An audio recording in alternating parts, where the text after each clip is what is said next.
మావా ఈ రోజైతే నెక్స్ట్ డే కుమ్ము పాడేద్దాం. డే 2 ఆఫ్ బల్కింగ్ సిరీస్కి వెల్కమ్.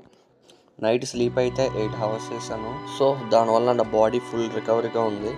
మార్నింగ్ రొటీన్స్ అన్నీ కంప్లీట్ చేసుకుని నా ఫస్ట్ మీల్ పోహా మీల్ కూడా కంప్లీట్ చేసుకొని సెకండ్ మీల్ అయిన లంచ్ కూడా నీట్గా ప్రిపేర్ చేసుకొని దీని కార్బ్స్ ఫ్యాట్స్ ప్రోటీన్ అన్నీ మీకు డిస్క్రిప్షన్లో పెడతాను. ఇంకా ప్రీ వర్కౌట్ మీల్లోనే 2 స్కూప్స్ ఆఫ్ ప్రోటీన్ దాదాపుగా 35 to 40 గ్రామ్స్ ఆఫ్ ప్రోటీన్ అయితే నేను ఇంటేక్ చేస్తున్నాను. అండ్ 1 ఎక్స్ట్రా బనానా కూడా తీసుకున్నాను. మనకు తెలిసిందే కదా, కొంచెం మనకి సోక్ ఎక్కువ చూసుకొని బయలుదేరాను. మన వైజాగ్లో ఇది క్రికెటర్స్కి ఒక స్వర్గం లాంటి ప్లేస్.